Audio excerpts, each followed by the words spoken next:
America, Israel और Iran के बीच जारी संघर्ष अभी अपने चरम पर नहीं पहुंचा है, यह अभी और बढ़ेगा।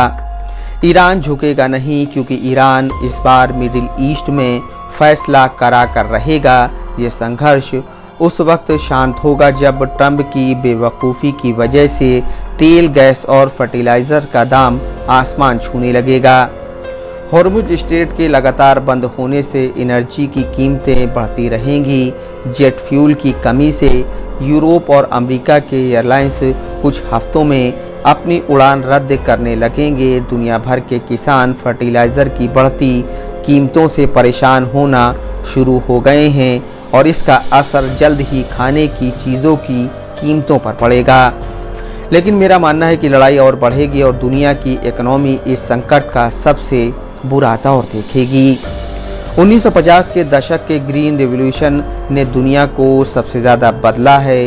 1950 के दशक के बाद से ज़्यादा पैदावार वाली नई फसलों की किस्मों, सिंथेटिक फर्टिलाइज़र, केमिकल, पेस्टिसाइड और बड़े पैमाने पर पंप द्वारा सिंचाई ने गेहूं और चावल जैसी मुख्य फसलों के प्रोडक्शन में तेज़ी ला दी। भारत, जो ग्रीन रेवोल्यूशन के मुख्य केंद्र में से एक था, उसने 1970 के दशक की शुरुआत में गेहूं का प्रोडक्शन 2 गुना से भी ज़्यादा कर दिया। 1950 के पहले किसान गोबर और कंपोस्ट पर निर्भर थे, मगर 1950 के बाद ज़्यादा पैदावार पंप वाली सिंचाई सुविधाओं और सिंथेटिक फर्टिलाइज़र के इस्तेमाल से हुई। ग्रीन रिवॉल्यूशन ने फूड प्रोडक्शन और फॉसिल फ्यूल इंडस्ट्री के बीच एक लिंक बनाया। इंडस्ट्रियल फर्टिलाइज़र, खासकर यूरिया और अमोनियम नाइट्रेट जैसे नाइट्रोजन बेस्ड प्रोडक्ट्स प्राकृतिक गैस से बनते हैं। पिछले 2 दशकों में सऊदी अरब, कतर और यूएई ने ग्लोबल फूड इकोनॉमी में अपनी मजबूत पहचान बना ली। अरब मुल्कों ने अब बड़ी मात्रा में फर्टिलाइज़र निर्यात कर फूड प्रोडक्शन और सर्कुलेशन को कंट्रोल कर फूड इकोनॉमी में अपना एक ज़बरदस्त पहचान बना लिया है। अमोनिया और सल्फर जैसे केमिकल खेती के लिए बहुत ज़रूरी हैं, क्योंकि उन्हें बड़े पैमाने पर खाद में बदला जाता है।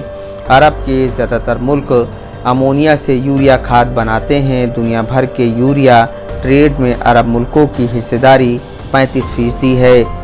सऊदी अरब 2024 में दुनिया का सबसे बड़ा यूरिया निर्यातक था, जबकि ओमान तीसरे नंबर पर था। अभी जो अमेरिका, इसराइल, ईरान जंग ट्रंप ने शुरू किया है, उससे दुनिया के फूड प्रोडक्शन पर बहुत बुरा असर पड़ेगा, ख़ासकर भारत, अफ्रीका और यूरोप के मुल्कों में, क्योंकि हार्मुज स्ट्रेट के बंद होने से फर्टिलाइज़र की आपूर्ति अरब देशों से बंद हो गई है। अगर यह लड़ाई लंबी चली तो दुनिया में फूड क्राइसिस पैदा हो जाएगा। एफटी लंदन का ग्राफ देखें, जो दर्शाता है कि दुनिया के 10 बड़े फर्टिलाइज़र इंपोर्ट करने वाले देश जैसे चीन, भारत, इंडोनेशिया, अमेरिका वगैरह अरब देशों के सल्फर, यूरिया और अमोनिया फर्टिलाइज़र पर निर्भर हैं। ट्रंप की बेवकूफ़ी की वजह से दुनिया की इकनॉमी बातचीत के नतीजे आने के लिए महीनों इंतज़ार नहीं करेगी। ट्रंप और अमेरिका के खिलाफ दुनिया में नफरत बढ़ेगी। ट्रंप किसी भी समझौते पर पहुंचने के लिए मजबूर हो जाएंगे और ईरान की शर्तों पर उनको समझौता करना ही होगा। मोहम्मद सीमा अफजमन, दस्तक लाइव न्यूज़।